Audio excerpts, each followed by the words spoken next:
मेरा नाम नीलिमा है। चल मनहूस निकल जा यहाँ से, मेरे बेटे और बहू को खा गई। दादी ने ये कहते हुए मुझे मारना पीटना शुरू कर दिया था। सामने रखी मेरे माता पिता की अर्थी उठते ही मुझे भी घर से निकाल दिया गया। ये सब उन्होंने घर के लालच में किया था ताकि वो मेरे पिता का हिस्सा भी अपने छोटे बेटे को दे दें, क्योंकि मेरे चाचा जी अच्छा कमाया करते थे और फिर उनके पास बेटा था। मेरी दादी मुझे पसंद नहीं करती थी क्योंकि मैं अपने माता पिता की बेटी थी। मेरी दादी को बेटे ज्यादा पसंद थे। मैं दर बदर फिर रही थी। माता पिता की मौत का सदमा भी था। तभी मैं चलते चलते अपने मोहल्ले से बहुत दूर निकल आई थी और एक सड़क के किनारे जाकर बैठ गई। वहां एक आदमी ने मुझे देख लिया तो मुझे अपने घर ले गए। मैं उनकी बेटी बनकर रहने लगी। जब एक दिन उन्होंने मुझे तैयार होने के लिए कहा और कहा कि घर में कुछ मेहमान आ रहे हैं, तो मैं तैयार होने लगी। जब कुछ देर के बाद मैं कमरे से बाहर आई तो मेरे पैरों तले से जमीन निकल गई, क्योंकि वहां पर तो कोई औरत नजर ही नहीं आ रही थी, सिर्फ आदमी ही आदमी थे। मैं फूट फूट कर रो रही थी।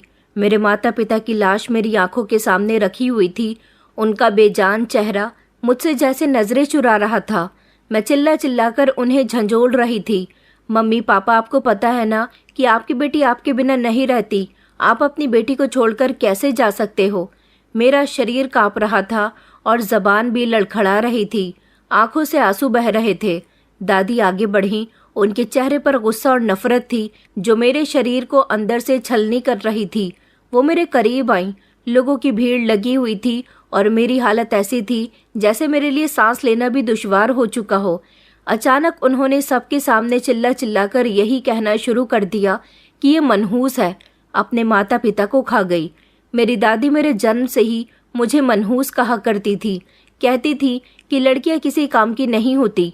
अगर पोता होता तो आगे चलकर मेरे बेटे को पैसे कमा कर देता।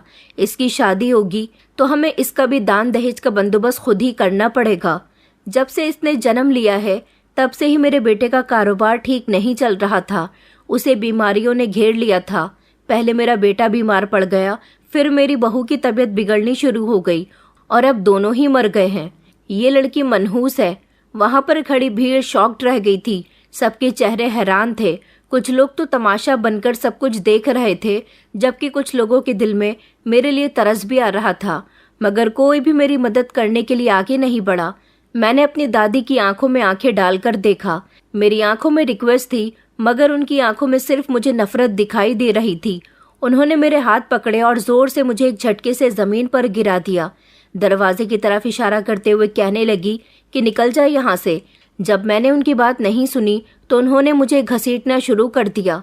वो कहने लगी कि तू हमारे घर में नहीं रहेगी और मैं तुझे इस घर से आज और अभी निकाल कर ही रहूंगी, मनहूस। उनकी आवाज पूरे घर में गूंज रही थी। मैं कुछ बोल नहीं सकी। मेरा गला सूख रहा था, जैसे शब्द कहीं छुप गए हों। 1 मिनट में ही मैं घर से बेसहारा और दुनिया की नजरों में एक मुजरिम बन गई थी। दरवाजे पर पहुंचकर दादी ने एक जोरदार धक्का मुझे दिया तो मैं सीढ़ियों से उतरकर घर से बाहर आ गई थी। मैंने गर्दन घुमाकर पीछे की तरफ देखा तो दादी एक ही झटके से दरवाजा बंद कर चुकी थी। मैंने दरवाजा जोर जोर से बजाया। मैं खूब जोर जोर से रोने लगी, लेकिन फिर भी किसी ने मेरी रिक्वेस्ट नहीं सुनी। किसी को मेरे आंसू दिखाई नहीं दिए। काफी देर तक मैं वहीं पर बैठी रही कि कोई मुझ पर रहम खा ले, कोई मेरे लिए दरवाजा खोल दे, कोई मुझे घर के अंदर ले ले। मगर दिन से रात हो चुकी थी, लेकिन किसी ने भी मुझे घर के अंदर नहीं बुलाया था। मेरे सारे ही रिश्तेदार मेरे माता पिता के मरने के बाद मेरे लिए पराये हो गए थे। रात होने को आ गई थी। मैं हिम्मत करके अपने घर के दरवाजे से उठी और इधर उधर चलने लगी। फिर चलते चलते काफी दूरी तक आ गई थी। एक तरफ कोने में बैठ गई, खुद को समेट लिया। मेरे पैरों में चप्पल तक नहीं थी। काफी देर तक मैं वहां बैठकर रोती रही। आते जाते लोग मुझे देख रहे थे और फिर मैं वहां से भी उठी और चलते चलते एक सड़क तक आ गई थी। मैं सड़क के किनारे बैठ गई और वहां भी काफी देर तक बैठी रही। मैंने अपना सर घुटनों में छुपा लिया और रोती रही कि कोई सदा, कोई हमदर्दी, कोई कंधा नहीं था। मेरे लिए ना कोई ऐसा था जो मुझे तसल्ली दे सके, बस अकेलापन था और आसमान की खामोशी। कुछ देर के बाद एक आवाज ने मेरे शरीर को चौंका दिया कि तुम कौन हो बेटी। मैंने अपनी आंखें खोलकर और सर उठाकर देखा तो धारीदार शर्ट और कत्थई रंग की पैंट में सांवले रंग के छोटी दाढ़ी में एक आदमी खड़े हुए थे। उनके हाथ में एक बैग था। वो बिल्कुल मेरे सामने खड़े हुए थे। उनकी आंखों में हैरानी और शब्दों में कोमलता थी। मैं कुछ बोल नहीं सकी, बस मेरी आंखों से आंसू बह रहे थे। उन्होंने मुझसे पूछा कि बेटी तुम क्यों रो रही हो। फिर भी मैंने उनको कोई जवाब नहीं दिया। तो वो कहने लगे कि तुम्हारा यहाँ बैठना ठीक नहीं है। रात गहरी होती जा रही है और तुम अकेली लड़की यहाँ सड़क के किनारे बैठी हो। यहाँ बैठना तुम्हारे लिए खतरे से खाली नहीं है। तुम्हारी इज्जत और जान को खतरा हो सकता है। बेटी चलो अपने घर जाओ। मैंने रोते हुए कहा कि मेरा कोई घर नहीं है। मेरे माता पिता मर चुके हैं और मेरे रिश्तेदारों ने मुझे घर से बाहर निकाल दिया। तब अचानक उनके चेहरे पर एक मुस्कुराहट आई और उन्होंने कहा, तो इसमें परेशान होने वाली कोई बात नहीं है, चलो मेरे साथ। उन्होंने कहा, तुम मेरे साथ मेरे घर चलो, मैं तुम्हें इस तरह अकेले नहीं छोड़ सकता। मेरा घर यहाँ से थोड़ी दूरी पर जाकर ही है, तुम वहाँ मेरे घर में रहना। उन्होंने मुझे तसल्ली दी, मेरे सर पर हाथ रखा। मुझे ये सब कुछ अच्छा लगा। ऐसा लगा जैसे वो मेरे अपने हैं, इसलिए मैं उनकी बातों को मानकर उनके साथ चली गई। वो मुझे अपने घर ले गए थे। उनकी पत्नी ने मुझे पानी पिलाया, खाना दिया और फिर एक छोटे कमरे में ले जाकर कहा कि बेटी आज से तुम मेरी बेटी हो। तुम्हारे साथ जो कुछ भी हुआ उसे भूल जाओ और अपनी नई जिंदगी की शुरुआत करो। अब तुम अकेली नहीं हो, हम तुम्हारे साथ हैं। ये शब्द सुनते ही मुझे ऐसा लगा जैसे मुझे किसी ने नरम नरम हाथों में पकड़ लिया हो। मेरा दिल पिघल गया था। मैं उनके सामने फूट फूट कर रोने लगी। उन्होंने मुझे चुप करवाया और कहा कि तुम्हें रोना नहीं है बेटी, तुम बहुत मजबूत हो। मैं उनके कहने और समझाने पर खामोश तो हो गई थी, लेकिन अंदर का दुख किसी के कहने से थम नहीं सकता था। उनका घर छोटा सा पुराना टाइप का बना हुआ था, लेकिन ज़रूरत का सारा सामान मौजूद था। मुझे एक कमरे में ले जाया गया। यहाँ पर एक पुरानी खटिया पड़ी हुई थी। यहाँ बैठकर मैं दीवार से लगकर काफ़ी देर तक रोती रही और उनकी आवाज़ मेरे कानों में गूंजती रही। वो दोनों पति पत्नी कह रहे थे कि बेटी तुम खामोश हो जाओ, बहुत रो ली अब, क्या तुम हमारी बेटी नहीं हो। और उन्होंने मुझे खाना खिलाकर आराम से सोने के लिए कहा। मैं सुकून से लेट गई थी, लेकिन मुझे अपना बीता हुआ समय याद आ रहा था। बचपन में मैं अपने माता पिता के साथ खुशी खुशी रहा करती थी। उन्होंने कभी मुझे किसी चीज़ की कमी नहीं होने दी, कभी दादी की बातों पर यकीन भी नहीं किया।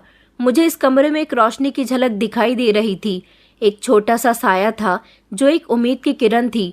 जो आदमी मुझे अपने घर लेकर आए थे उनका नाम प्रकाश झा था। प्रकाश अंकल की सूरत मेरे सामने थी। मैंने आंखें बंद करके खुद को इस रिश्ते के हवाले कर दिया था। अगर वो मुझे अपनी बेटी स्वीकार कर रहे थे तो मैंने खुद को उनकी बेटी मान लिया था। मैंने सोचा कि अब सब कुछ ठीक हो जाएगा। घर में कदम रखते ही मुझे एक अजीब सा सुकून महसूस हुआ था, जैसे किसी तूफान के बाद मिल गया हो। ये घर छोटा सा था मगर बहुत अच्छा और तरीके से बना हुआ था। इस घर को बहुत अच्छे से सजाया गया था। दीवार पर खूबसूरत पेंटिंग्स लगी हुई थी। किचन के सामने वाले दरवाजे पर एक छोटा सा पर्दा लगा हुआ था। आंगन में लगे पेड़ पौधे हरियाली पैदा कर रहे थे। आंटी मुझे सीधे एक कमरे में ले गई जहां एक साफ सुथरा बेड लगा हुआ था। उस पर बिस्तर था और एक तरफ लकड़ी की अलमारी रखी हुई थी। फिर उन्होंने मुस्कुराते हुए कहा कि बेटी आज से ये तुम्हारा कमरा है, हमारी कोई बेटी नहीं है, अब से तुम ही हमारी बेटी हो। तुम्हें हमसे बिल्कुल भी शर्माने की ज़रूरत नहीं है। जैसा हम लोग करते हैं वैसे ही तुम करना, वैसे ही हमारे साथ खुशी खुशी रहना। बस हमारे घर के कुछ उसूल हैं, उनका ज़रूर ख्याल रखना होगा। मैंने गर्दन झुकाकर और सर हिलाकर कहा जी, क्योंकि मुझ में अब सब कुछ समझने की ताकत नहीं थी। इसलिए एहसास था कि शायद किस्मत में अब मुझ पर रहम खा लिया है। वो रात मैंने रोते रोते गुजार दी थी, लेकिन जब अगली सुबह की पहली किरण निकली तो मेरी आंख खुली। मेरे दिल में एक अजीब सा एहसास हुआ। अंकल जी की पत्नी, जिन्हें सब मोहल्ले में मौसी कहकर बुलाते थे, उन्होंने मुझे धीरे धीरे घर के काम करना समझा दिया। उनके शब्द सख्त नहीं होते थे, लेकिन जज्बात से खाली होते थे। दोनों पति पत्नी ने मुझे खुशी खुशी एक्सेप्ट कर लिया था। मैं इस घर में उन लोगों का साथ निभा रही थी। घर में सिर्फ हम लोग 3 ही थे, वो दोनों पति पत्नी और तीसरी मैं थी। अंकल जी ने बताया कि कई सालों पहले उनकी एक बेटी हुआ करती थी, लेकिन एक दिन अचानक उसकी तबीयत बहुत ख़राब हुई और वो इस दुनिया को छोड़कर चली गई और उनको मेरे अंदर अपनी वही बेटी नज़र आती थी। अंकल जी पोस्ट ऑफिस में नौकरी किया करते थे और कभी कभी ही घर में आते थे। ज्यादातर अपने काम पर ध्यान दिया करते थे। मैं उनकी पत्नी के साथ घर को अच्छी तरह से संभालती थी। हम लोगों ने घर की साफ सफाई अच्छे से की थी, जिसकी वजह से घर और भी ज्यादा सुंदर लगने लगा था। मैं सुबह सवेरे उठ जाती थी, आंगन में झाड़ू देती थी, किचन में जाकर बर्तन धोया करती थी और फिर सब लोगों के लिए नाश्ता भी बनाया करती थी। आंटी जी खामोशी से मेरे सारे काम देखती रहती थी। कभी कभी हल्के से कहा करती थी कि तुम बहुत अच्छे से काम किया करती हो, और फिर अपने कमरे में चली जाती थी। कहती थी कि तुम्हारे आने से मुझे भी इस घर में बहुत सहारा मिल गया। और अंकल जी तो ज्यादातर अपनी नौकरी में ही बिजी होते थे। शाम को जब वो घर वापस आते तो आंगन में बैठकर ताज़ी हवा के मजे लिया करते थे। मैं उनके लिए चाय बनाया करती थी। अंकल जी की मौजूदगी में घर में एक अजीब सी खामोशी छा जाती थी। मैं उन्हें देखकर अपनी नजरें झुका लेती थी। उनकी मुझ पर बहुत एहसान थे। दिन गुजरते गए और मेरे दिल में ये एहसास जड़ पकड़ता गया कि शायद सच में मैं अब यहाँ पर महफूज हूँ। ये ख्याल जैसे मेरे अंदर एक अजीब सा सुकून पैदा कर दिया करता था। मैंने पूरे दिल से इस घर को अपने घर जैसा समझ लिया था। मैं यहाँ सारे काम किया करती थी। दोपहर को सबके लिए खाना बनाना, घर की साफ सफाई करना, कपड़े धोना। रात को आंगन में बैठ जाती थी और छत को तकती रहती थी, जैसे मुझे आसमान में चमकते सितारों में अपने माता पिता नजर आते थे। यही सब अब मेरे रूटीन का एक हिस्सा बन चुका था। आंटी जी कभी कभी मेरे बालों में तेल लगा दिया करती थी या मेरे हाथों पर मेहंदी लगाकर कहती कि तुम्हारे हाथ तो बहुत ही सुंदर लग रहे हैं। वो हमेशा मेरी सुंदरता की तारीफ करती रहती थी। मेरे दिल को एक अजीब सी राहत मिलती थी। मुझे यकीन होने लगा था कि अब मैं इस घर का हिस्सा बन चुकी हूँ। एक दिन जब मैं आंगन की सफाई कर रही थी, दोपहर का समय था, जब दरवाजा बजने लगा। मैंने जैसे ही दरवाजा खोला तो दरवाजे पर अंकल जी खड़े हुए थे। उनके कपड़े पसीने से भीगे हुए थे, चेहरे पर थकन थी, लेकिन आंखों में नरमी थी। उन्होंने मेरी तरफ देखा और कहा कि बेटी, तुमने घर को बहुत अच्छे से संभाल लिया, बिल्कुल इस घर के मेंबर की ही तरह। मैंने उनको घर के अंदर आने का इशारा दिया और उनके लिए पानी लेकर आई। वो बैठकर ठंडी सांस भर रहे थे। कहने लगे कि आज मैं जल्दी फ्री हो गया था तो सोचा कि घर आ जाता हूँ। उन्होंने मुझसे पूछा, क्या तुम पढ़ी लिखी हो? मैंने कहा नहीं। तो उन्होंने कहा कि मैं चाहता हूँ कि तुम भी शिक्षा हासिल कर सको, इसलिए मैं तुम्हारे लिए एक ट्यूशन टीचर घर में ही लगवा देता हूँ। हर लड़की को शिक्षित होना ज़रूरी है।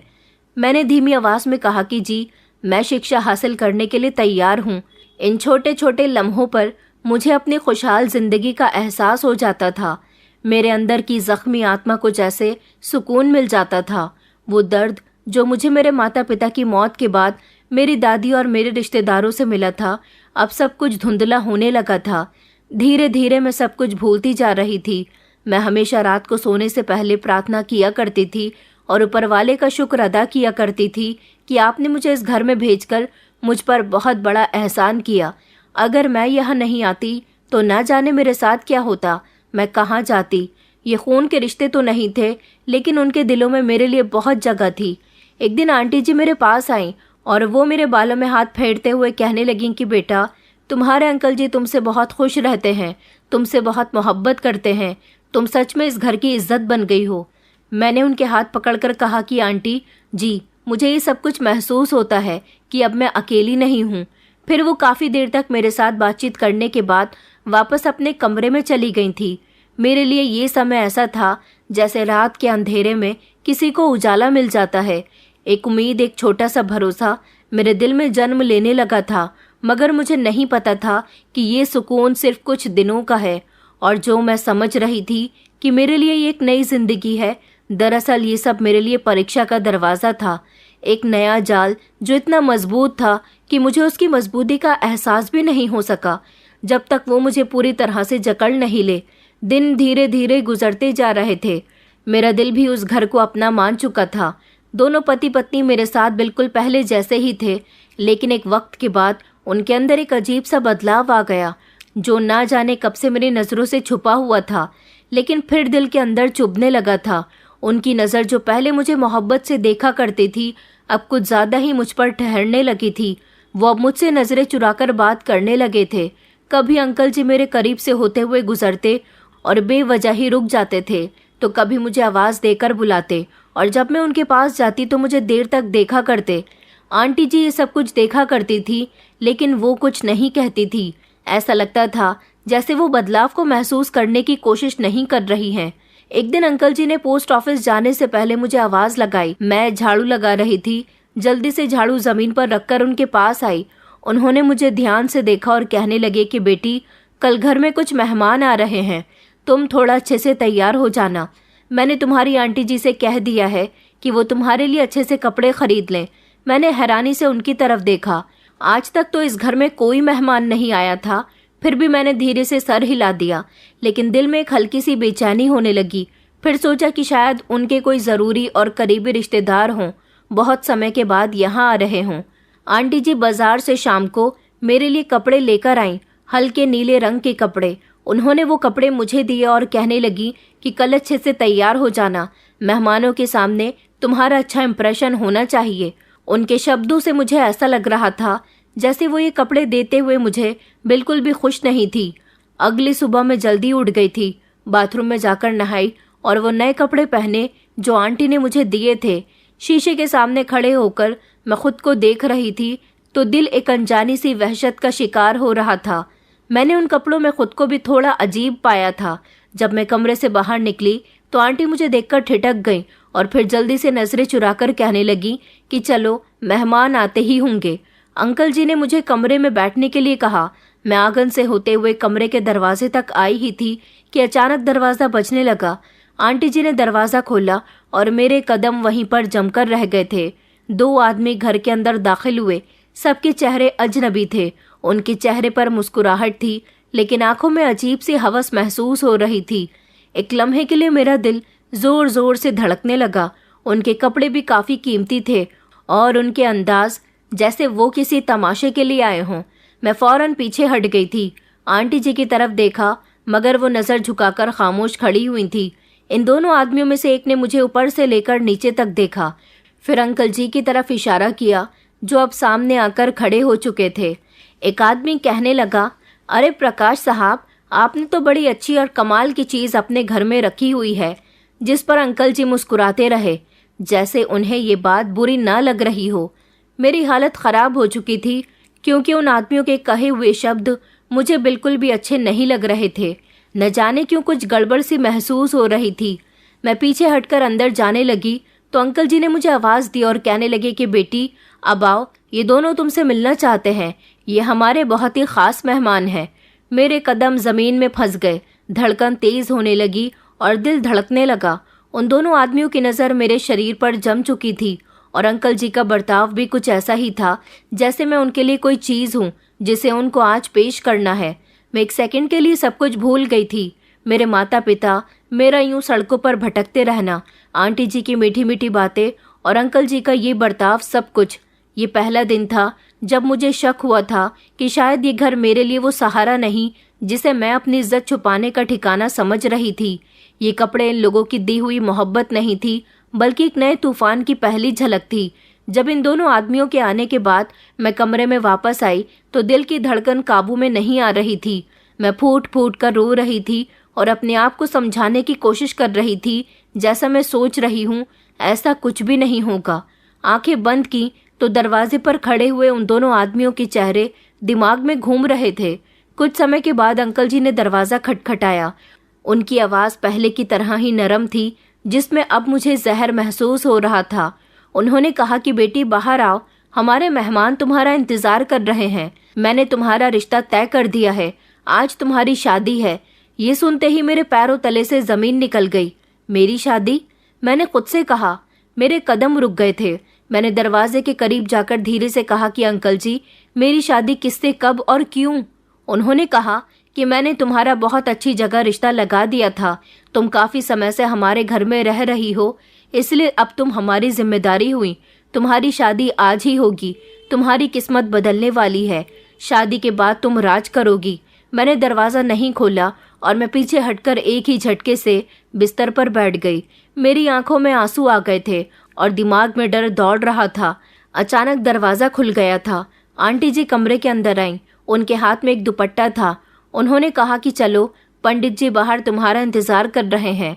बेटी, आज तुम्हारी शादी है। हम तुम्हें इज्जत से विदा कर देना चाहते हैं। मैंने रोते हुए कहा कि नहीं, ऐसा नहीं हो सकता। उन्होंने कहा कि बेटी जिद मत करो। मैंने उनके चेहरे में वो माँ तलाश करने की कोशिश की जो कभी मेरे अंदर की चीखें सुन सकती थी, मगर अभी तो मुझे वहाँ सिर्फ एक पत्थर की बनी मूरत दिखाई दे रही थी। उन्होंने मेरे हाथ पकड़े और ज़बरदस्ती मुझे वो लाल रंग का दुपट्टा पहनाया और मेरा हाथ पकड़कर मुझे बाहर ले आई थी।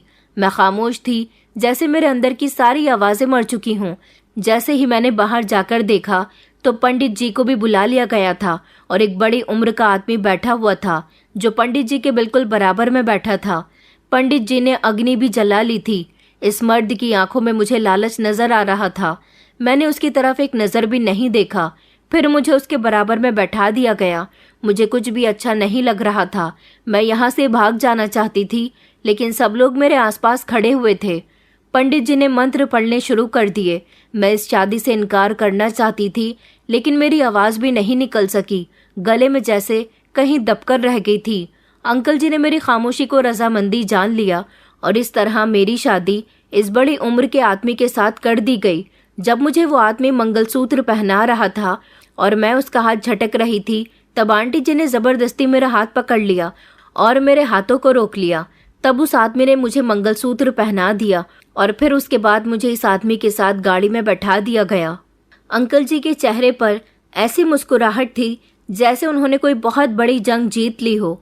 मैं खामोशी से गाड़ी की खिड़की के बाहर देखती रही। शहर का नज़ारा धुंधलाता जा रहा था। आंखों में आंसू, दिल में तूफान और शरीर में सन्नाटा था। गाड़ी थोड़ी देर तक चलती रही और उसके बाद एक बड़े से बंगले के बाहर आकर रुक गई। दूसरा वाला आदमी गाड़ी से उतरा जिसने दरवाज़ा खोला। मैं बाहर उतरी और फिर वो दोनों आदमी मेरे साथ अंदर चले गए। बंगला अंदर से बहुत बड़ा और डरावना सा था। दीवार पर कीमती पेंटिंग्स लगी हुई थी और पूरा बंगला अंदर से पत्थर का बना हुआ था। अंदर की खामोशी, जिसमें कहीं बहुत दबी दबी सिसकियां छुपी हुई थी। मुझे एक कमरे में ले जाया गया। दरवाज़ा बंद हुआ और मैंने उस कमरे को ध्यान से देखा जिसने मेरे सारे सपनों को चकनाचूर कर दिया था। कमरे में 10-12 लड़कियां मौजूद थीं। सबके चेहरे उदासी से भरे हुए थे, जैसे उनसे उनका सब कुछ छीन लिया गया हो। कोई बेड पर लेटी थी, कोई फर्श पर बैठी हुई थी, तो कोई कोने में खुद को समेटकर बैठी हुई रो रही थी। उनके चेहरे, उनके शरीर पर जख्म के निशान साफ दिखाई दे रहे थे। उन्हें देखते ही मेरी सांसें अटक गई थी और आंखों में आंसू आ गए थे। तभी एक लड़की ने मेरी तरफ देखा और वो धीरे से कहने लगी कि अभी तुम नई हो, खामोश रहो, तुम्हें यहाँ बहुत कुछ बर्दाश्त करना पड़ेगा। मैं कुछ नहीं बोली, लेकिन मेरी आवाज़ कहीं गुम हो गई थी। तभी मुझे दरवाजे पर ताला लगने की आवाज़ आई। मैंने चौंक कर पीछे की तरफ देखा। वो दोनों आदमी मुझे यहाँ छोड़कर जा चुके थे। अब मुझे यकीन हो गया था कि मेरी शादी एक खेल थी। मेहमान, कपड़े, अंकल जी की मोहब्बत सब एक जाल थी। मुझे बेचा गया था। शरीर के बदले दौलत ली गई थी जिसे शादी का नाम दिया गया था। दरअसल ये एक सौदा था। मैं ज़मीन पर बैठी रो रही थी। आंखें बंद की तो मुझे वही रास्ता और वही अंकल जी के नर्म शब्द याद आए जो उन्होंने मुझसे पहली मुलाकात में कहे थे कि तुम मेरी बेटी हो। भला कोई अपनी बेटी के साथ ऐसा करता है? ये पहली रात में ही जैसे समय थम गया था। कमरे की रोशनी धीमी थी, लेकिन इतनी थी कि हम एक दूसरे को देख सकते थे। मैं दीवार से लगी हुई थी। मेरी आंखें भी लगातार दरवाजे पर टिकी हुई थी, जो दरवाज़ा बाहर से बंद था। मुझे अपने कैद होने का एहसास हो रहा था। कमरे में मौजूद लड़कियों ने मेरी तरफ एक बार देखा, फिर दोबारा किसी ने मुझ पर ध्यान ही नहीं दिया। सब अपने अपने अंधेरे में डूबी हुई थी। एक लड़की, जो शायद मुझसे उम्र में बड़ी थी, मेरे पास आकर बैठ गई। उसके चेहरे पर कई पुराने नील थे, आंखों में थकान और होठों पर कपकपाहट थी। उसकी आवाज़ बहुत धीमी थी, जैसे वो खुद से अपनी बात पर शर्मिंदा हो। उसने कहा कि यहाँ जो भी आता है हमें परेशान करके चला जाता है। तुम भी सीख जाओ, वरना मार मार कर सिखाया जाएगा। उसकी आवाज़ सुनकर मेरी आवाज़ नहीं निकल रही थी और मैं अपने ही वजूद में गड़ती जा रही थी। दरवाज़ा खुला और वही उम्रदार आदमी दाखिल हुआ जिससे मेरी शादी की गई थी। वो मुझे देखते ही दरवाज़ा अंदर से बंद करके मेरी तरफ बढ़ा। मैं पीछे हटी। मेरी आंखों में डर था, लेकिन उस लड़की ने मेरे हाथ को पकड़ लिया और कहने लगी कि चीखो मत, लड़ो मत, वरना वो अंदर आ जाएंगे। मैंने चीखने की कोशिश की, अपनी जबान खोली, मगर अगले ही लम्हे थप्पड़ ने मेरे चेहरे का रंग बदल दिया था। मैं जमीन पर गिर गई और बाकी सब कुछ धुंधला धुंधला दिखाई देने लगा। सिर्फ दर्द था, रोना था और एक चीख जो गले में घुटकर रह गई थी। रात बीत गई। जब आंख खुली तो मेरे शरीर में बेहद दर्द हो रहा था। कमरे की बाकी लड़कियां अपनी कंडीशन में बैठी हुई थी। किसी के चेहरे पर हैरानी नहीं थी, जैसे मेरा चिल्लाना उनके लिए मामूली बन गया हो। एक लड़की मेरे पास आई। उसके हाथ में एक पुराना सा कपड़ा था और पानी का गिलास था। उसने कहा, उठ जाओ, अपना पसीना साफ करो, पानी पियो, वो लोग शाम को फिर से आएंगे। मैंने उसे देखा। मैं कुछ बोलने की कोशिश कर रही थी मगर मेरे होठ सूजे हुए थे और आवाज निकल नहीं रही थी। ये पहला दिन था और ये भी शुरुआत थी। हर शाम दरवाज़ा खुलता और कोई नया चेहरा अंदर दाखिल होता था। कुछ ने प्यार से बात की, कुछ ने ज़बरदस्ती और कोई ज़्यादा उम्र का, कोई जवान, कोई शराब के नशे में धुत तो कोई गुस्से से भरा हुआ। उन सब के लिए शरीर ज़रूरी था। मेरे अंदर की चीख हर दिन बढ़ती जा रही थी। सांस लेते, दर्द सहते और खामोश रहते ही मेरा समय गुजर रहा था। हर रात खुद को ख़त्म होते देखना, नींद ना आना, भूख ना लगना, इन सब में ही मेरी ज़िंदगी गुजर रही थी। बंगले के सारे हिस्से एक जैसे थे। मुझे ऐसे लगता था जैसे इस खूबसूरत नर्क में मुझे फेंक दिया गया हो। मैं एक ऐसी जिंदा लाश बन चुकी थी जो चलती फिरती थी, सांस लेती थी, लेकिन मर चुकी थी। कमरे में ऐसी बदबू रहती थी जो सिर्फ जुल्म सहने वाले ही महसूस कर सकते थे।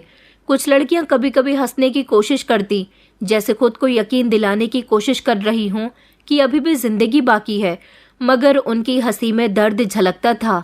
मुझे यहाँ 1 महीना हो चुका था और शरीर आधा हो चुका था, मगर आत्मा रोज मरती थी। हर रात में एक नई लाश बनती, लेकिन हर सुबह उस लाश को दोबारा जीना होता। कई बार मेरा दिल चाहा कि मैं यहाँ से भाग जाऊं, दरवाज़ा तोड़ दूं, मगर कमरे की दीवार इतनी मजबूत थी जितनी कि हमारे अंदर का डर। वही लड़की जो पहले दिन मेरे पास आई थी मुझे थोड़ा थोड़ा सहारा दिया करती थी, मेरे जख्मों पर मरहम लगाया करती थी, मुझे अपने हाथों से खाना खिलाया करती थी और कहती थी कि बस जीती रहो और सांस लेती रहो, मर गई तो इन लोगों को खुशी होगी।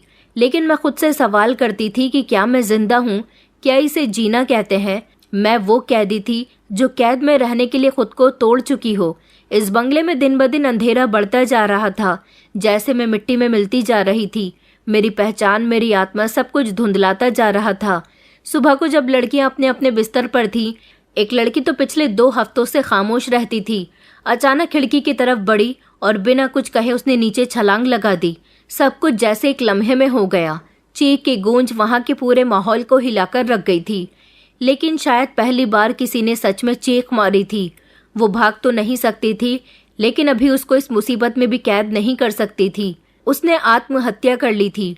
नीचे उसका शरीर बेजान पड़ा हुआ था, खून जमीन पर फैला हुआ था और चेहरे पर एक अजीब सा सुकून था, वो सुकून जो यहाँ किसी के चेहरे पर नहीं होता था। मैं खुद से सवाल करती कि क्या मैं भी ऐसा कर सकती हूँ? क्या मेरी हिम्मत है या मैं बस यहाँ सड़ती रहूंगी? सब लड़कियां अपने अपने बिस्तर पर थीं, लेकिन किसी को भी नींद नहीं आ रही थी। बारिश की आवाज़ जैसे अंदर के तूफान को आवाज़ दे रही हो। मैंने खुद से फैसला कर लिया था कि अब चाहे कुछ भी हो जाए, मैं यहाँ और नहीं रुकूंगी। मुझे मरना नहीं है और ना ही किसी और को अपने हाथों और बर्बाद कर देना है। रात का समय था। मैं खिड़की के पास जाकर खड़ी हो गई। खिड़की लोहे की थी, लेकिन बारिश की वजह से उसके पेंच ढीले हो चुके थे। मेरे दिल में हल्की सी उम्मीद जागने लगी। मैंने धीरे से पेंच खोलना शुरू किया। मेरे हाथ पैर कांप रहे थे, मगर अंदर एक अटल फैसला हो चुका था, मुझे यहाँ से भागना ही होगा। कुछ ही देर में खिड़की थोड़ी सी खुल गई। नीचे अंधेरा था और मिट्टी गीली थी। ऊपर से लेकर नीचे तक लगभग 10 फीट का फासला था। मैंने यहाँ से कूदने का फैसला कर लिया था। मैंने अपनी आंखें बंद की और छलांग लगा दी। जमीन से टकराते हुए एक तेज दर्द मेरे शरीर में फैल चुका था। मेरे कपड़े गीले मिट्टी में हो गए थे, लेकिन मैं आज़ाद थी। आंखें आसमान की तरफ थी। बारिश मेरे चेहरे पर बरस रही थी और पहली बार वो पानी मुझे ठंडा लगा। मैं अपने आप को घसीटते हुए वहां से चलने लगी और चलते चलते सड़क पर पहुंच गई थी। बारिश में कोई गाड़ी रुकने को तैयार नहीं थी। लोग मेरी हालत देखकर नजरें चुरा रहे थे। तभी एक जवान लड़की जो स्कूटी पर थी मेरे पास आई। उसने जब मेरे हाथ से बहता हुआ खून देखा तो उसे फौरन समझ आ गया कि मैं किसी मुसीबत से निकली हूँ। उसने मुझे अपनी जैकेट पहनने के लिए दे दी और अस्पताल ले गई। अस्पताल पहुंचते ही डॉक्टर ने मुझे इमरजेंसी में ले लिया। मेरे शरीर के जख्म साफ किए गए, पाँव पर प्लास्टर चढ़ा दिया गया और दवाई भी दी गई, लेकिन मेरी हालत ऐसी थी जैसे शरीर बच गया हो मगर आत्मा अभी कहीं उसी बंगले में कैद हो। इतनी ही देर में पुलिस आ गई थी। पुलिस ने पूछताछ की और मेरे होश में आने का इंतजार करने लगी। जैसे ही मैं होश में आई तो पुलिस वाले मेरे साथ हमदर्दी जाहिर करने लगे, मगर उनकी नज़रों में वही पुरानी हवस थी जिससे मैं भागी थी। वो मुझसे इन्वेस्टिगेशन करने लगे, कहाँ से आई हो, किसके साथ थी, कैसे गिरी। और जब मैंने उन्हें अपने साथ होने वाले हादसे के बारे में बताया और जब अंकल जी का नाम बताया तो उनके चेहरे पर एक मुस्कुराहट आ गई थी। उसने कहा, उनसे तो मेरी बहुत अच्छी जान पहचान है। मैंने इस पुलिस वाले की आंखों में गलत इरादे देख लिए थे। मुझे इस इंसान से बहुत डर लग रहा था। मुझे अस्पताल से सीधा पूछताछ के लिए कहकर पुलिस स्टेशन ले जाया गया। मुझे लगा कि शायद मुझे यहाँ इंसाफ मिलेगा, लेकिन जैसे ही पुलिस स्टेशन के अंदर कदम रखा मेरे वहम की सारी दीवारें चकनाचूर होकर गिर गईं। पुलिस इंस्पेक्टर वही था जिसने अस्पताल में मुझसे पूछताछ की थी। वो अपनी कुर्सी पर टांग रखकर बैठा था। आंखों में वही पुरानी हवस की चमक और घटिया मुस्कुराहट थी। वो भी मुझे नोचने की कोशिश कर रहा था। उसने मेरा नाम पूछा तो मैंने उसे धीरे से अपना नाम बता दिया। उसने मेरे माता पिता के बारे में पूछा तो मैंने बताया कि मेरे माता पिता जिंदा नहीं हैं। ये जवाब सुनकर वो कुर्सी से थोड़ा आगे की तरफ झुका और कहने लगा, तो तेरा इस दुनिया में कोई भी नहीं है? मैंने कहा कि नहीं। तो उसके चेहरे पर खिलता हुआ लालच उभर आया था। उसने कहा, तो फिर तुम्हारी हिफाजत हम करेंगे, तुम्हें हम सहारा देंगे। मैं खामोश हो गई थी। मेरा शरीर कांप रहा था, लेकिन मैंने खुद को संभालने की कोशिश की। वो उठा और मेरे करीब आकर कहने लगा कि डरने की ज़रूरत नहीं है, हम तुम्हें महफूज रखेंगे। उसी लम्हे एक और पुलिस वाला अंदर आया और पुलिस इंस्पेक्टर ने पीछे हटते हुए कहा कि ले जाओ, इसे हवालात में बंद कर दो, बाकी की बातचीत सुबह करेंगे। मुझे हवालात में बंद कर दिया गया, जहां बहुत बदबू आ रही थी। वहां पर सीलन और ज़मीन पर फटा हुआ बिस्तर था। अंदर कई सारी औरतें थीं, कुछ चोरी के केस में और कुछ गैर कानूनी कामों में और कुछ बेवजह ही यहाँ पर बंद थीं, लेकिन सबका हाल एक जैसा था। मैं एक कोने में बैठ गई, खुद को दीवार से लगा लिया और रोने लगी। तभी एक भारी आवाज़ वाली औरत मेरे करीब आई और कहने लगी कि तू इधर क्या कर रही है। लंबी चौड़ी सांवली सी रंगत की और उसके चेहरे पर काफ़ी सारे जख्म थे और आंखों पर चमक थी जैसे कई कैद खाने तोड़कर आ गई हो। उसने कहा, ये जगह मेरी है, यहाँ से हट और हाँ चल, मेरे पैर दबाने शुरू कर दे। मैं डर कर उठी और धीरे धीरे उसके पास बैठ गई। उसने अपने पैर आगे किए और मैंने दबाने शुरू कर दिए। उसने कहा कि तेरा नाम क्या है? तो मैंने दबी आवाज़ में उसको अपना नाम बता दिया।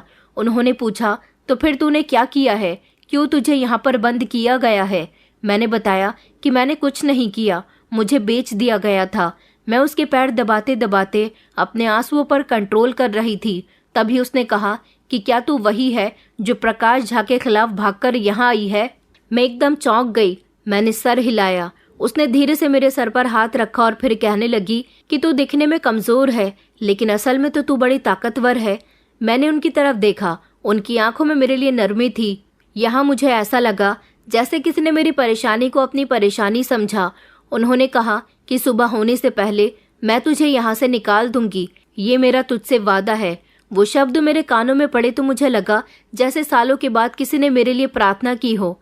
हवालात की खामोशी में वो औरत मेरे लिए एक सहारा बन गई थी, जो मेरे अंदर की कमजोरी को खत्म करती जा रही थी। मैंने उस रात पहली बार आंखें बंद करके प्रार्थना नहीं की, बस शुक्र अदा किया और अगली सुबह होने से पहले ही एक नया रास्ता खुलने वाला था। रात का अंधेरा हवालात की दीवारों पर ठहरा हुआ था और मेरे बदन पर पड़ने वाली सर्दी की लहर मुझे अंदर से जमा चुकी थी। उस औरत ने मेरी आंखों में आंखें डालकर देखा और कहा कि तुझे ऊपर वाले ने बदला लेने के लिए बनाया है, ना कि जुल्म सहने के लिए। वो मुझसे किसी अनजान औरत की तरह नहीं, बल्कि किसी बड़ी बहन की तरह बात कर रही थी। उन्होंने मुझसे पूछा कि बताओ तुम्हारे साथ क्या हुआ, तो मैंने उनको रोते हुए सब कुछ बता दिया था। मैं बोलती गई और वो सुनती गई। बीच में उन्होंने मुझसे कोई सवाल नहीं किया।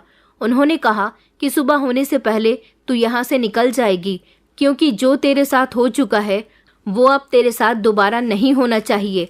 मैं तेरे साथ ये सब इसलिए कर रही हूँ क्योंकि एक समय पहले मेरे साथ भी कुछ ऐसा ही हुआ था और मुझे भी यहाँ जेल लाने के बाद यहाँ का कैदी बना दिया गया था। ऐसी कैदी जिसने कभी कुछ किया ही नहीं। बस तब से मैंने सोच लिया है कि मैं अपनी जैसी लड़कियों की हमेशा मदद करूँगी। ये शब्द उन्होंने इतने यकीन से कहे थे जैसे वो खुद अदालत की जज हों, वकील हों और पूरी दुनिया उनकी मुट्ठी में हो। मैंने कुछ नहीं कहा, मैं खामोश रही। रात धीरे धीरे गुजरती जा रही थी। आधी रात के समय जब हवालात में मौजूद लोगों की नींद गहरी हो चुकी थी, तभी एक गाड़ी वहां आकर रुकी। उन्होंने कहा कि इस लड़की को यहाँ से ले जाओ। तभी मैं चौंक गई और साथ ही वो दबंग औरत खड़ी हो गई। उसने मेरे कंधे पर हाथ रखा और आंखों में झांक कर कहा कि तुम चली जाओ, मगर कभी पलटकर कमजोर मत बनना। उन सबको जवाब देना जो तुम्हें नोचने चले थे। मैंने खामोशी से सर हिलाया। मैं दरवाजे की तरफ बढ़ी और जैसे ही सलाखों के उस पार कदम रखा, लगा जैसे कोई बरस की जंजीर एक साथ टूट गई हो। बाहर सफेद चादर में लिपटी हुई एक औरत खड़ी थी।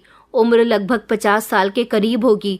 आंखों में एक भरोसा और चेहरे पर कामयाबी थी। उन्होंने मुझे बताया कि मेरा नाम सुनीता है। मैं एक मीडिया रिपोर्टर हुआ करती थी, लेकिन अब रिटायर्ड हो चुकी हूँ, मगर तुम जैसी लड़कियों की अभी भी मदद करती हूँ।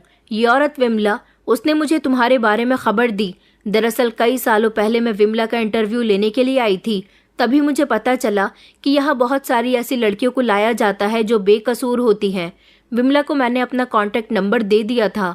विमला ने ही मुझे यहाँ दरख्वास्त देकर बुलाया है। हम लोग तुम्हें यहाँ से ले जाने के लिए आए हैं ताकि तुम अपने जुल्म के खिलाफ आवाज उठा सको। अब मुझे समझ आया था कि इस औरत ने मुझे अंधेरे से खींचकर उजाले में डाल दिया था। फिर सुनीता जी के जरिए मुझे कोर्ट में ले जाया गया और जितने भी लोगों ने मेरे साथ गलत किया था उन सभी के खिलाफ केस दर्ज किया गया। मैंने अब बोलना सीख लिया था। उस औरत ने मेरी बहुत मदद की। वो मेरी ताकत बन गई। उसने मुझे सिखाया कि तुम्हें अपने खिलाफ आवाज उठानी है, तुम्हें सिर्फ फैसला करना है। हम तुम्हारे साथ हैं। अब मेरा किया गया हर फैसला मेरी कहानी को जवाब देने जा रहा था। जो कुछ भी मेरे साथ हुआ, मैंने कोर्ट में जाकर वो सब कुछ बताया। बहुत सारे पुलिस वालों के सामने खड़े होकर अपनी गवाही दी। मोबाइल से मेरी वीडियो बनाई गई और उसे अपलोड कर दिया गया, जिसमें मैं अपनी बीती हुई कहानी बयां कर रही थी और दुनिया वाले सुन रहे थे।